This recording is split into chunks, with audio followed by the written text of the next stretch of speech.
alat tubuh itu bekerja. Sistem pergerakan. Rangka tubuh manusia. Rangka tubuh manusia merupakan sekumpulan tulang-tulang yang saling berhubungan. Rangka manusia dapat dibagi menjadi dua bagian, yaitu bagian poros tubuh atau aksial dan bagian alat gerak atau apendikular.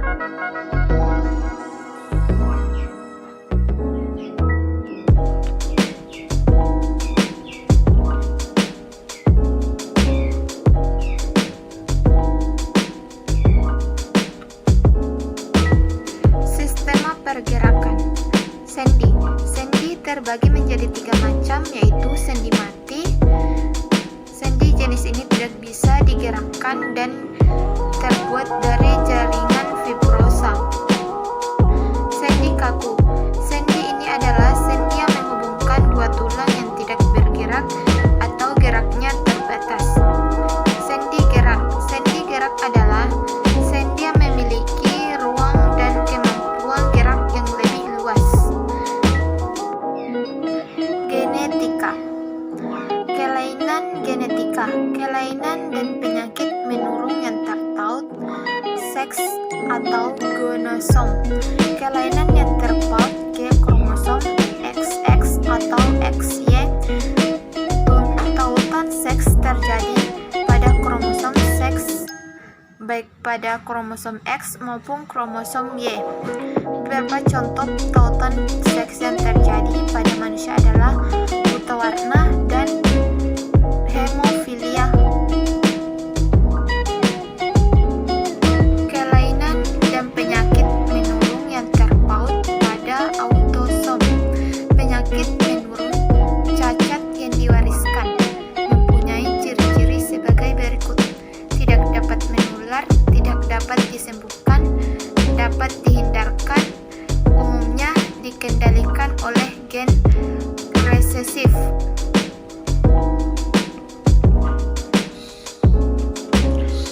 Otot manusia. Otot pada manusia merupakan sebuah jaringan dalam tubuh manusia yang berfungsi sebagai alat gerak aktif yang menggerakkan tubuh atau tulang. Kulit. Kulit adalah suatu organ pembungkus seluruh permukaan luar tubuh. Merupakan organ terberat dan terbesar dari tubuh. Adapun fungsi kulit yaitu: 1. Melindungi tubuh terhadap luka. 2. Kulit melalui persyarafan sensorik juga bertindak sebagai alat indera. 3. Kulit juga berperan dalam mengatur keseimbangan air. 4. Kulit mempertahankan temperatur tubuh.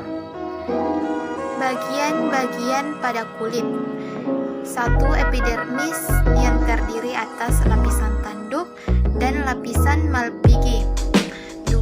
Dermis atau lapisan dalam yang terdiri dari jaringan lemak, kelenjar keringat, saluran keringat, kelenjar minyak, pembuluh darah, dan reseptor. Telinga. Bagian-bagian telinga. 1. Telinga bagian luar yang terdiri atas dan telinga, lubang telinga, dan kelenjar minyak. 2. Telinga bagian dalam yang terdiri atas selaput pendengaran atau gendak telinga, tulang-tulang pendengaran, dan saluran eustasius. Telinga bagian luar terdiri atas rumah siput atau koklea, tingkap bundar, dan 3 saluran setengah lingkaran. Proses mendengar pada telinga. Getaran suara akan ditangkap telinga bagian luar. Setelah itu, suara akan diteruskan ke tulang pendengaran. Sesampainya di tulang pendengaran, suara diteruskan ke tingkap jorong dan bundar. Mata. Bagian pelindung mata terdiri atas alis mata, kelopak mata, bulu mata, dan kelenjar air mata. Kelainan pada mata yaitu rabun dekat, rabun jauh atau miopi, mata tua,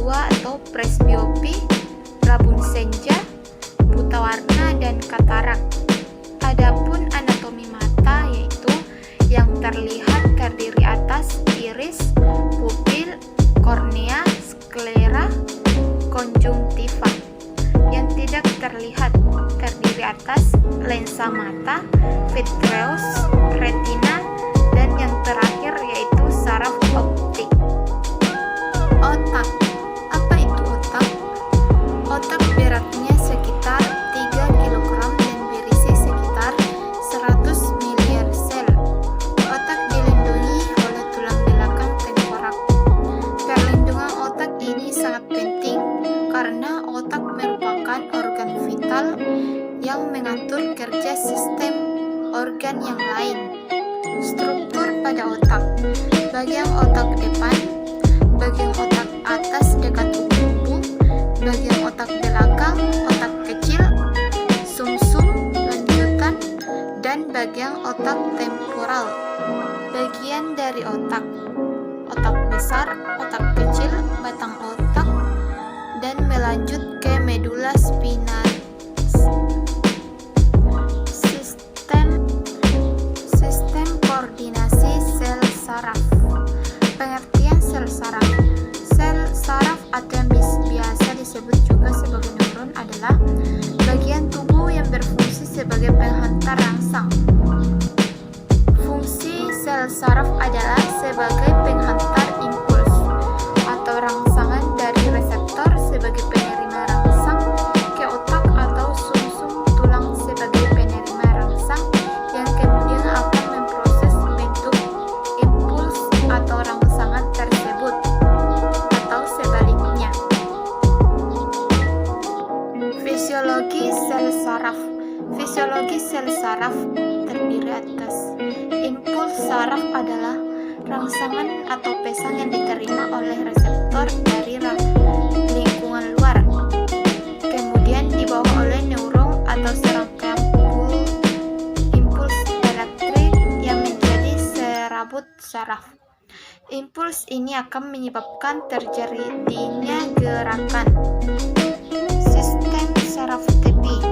Sistem saraf parifer adalah bagian dari sistem saraf yang di dalam sarafnya terdiri dari sel-sel yang membawa informasi ke sel saraf sensorik dan dari sel saraf motorik.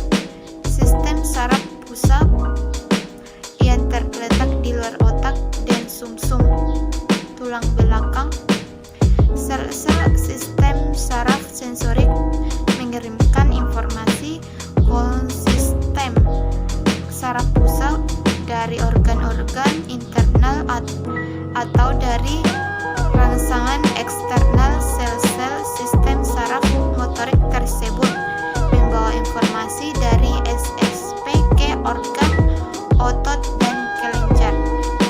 Sumsum tulang belakang atau medula spinalis terdiri atas 2 lapis substansi, yaitu substansi putih di bagian luar dan substansi kelabu di dalam. Berfungsi membawa rangsangan dari seluruh tubuh menuju otak dan membawa respon dari otak ke efektor untuk menanggapi rangsang. Sistem saraf perifer dibagi menjadi 2 cabang, yaitu sistem saraf motorik dan sistem saraf otonom. Call it spring, like everything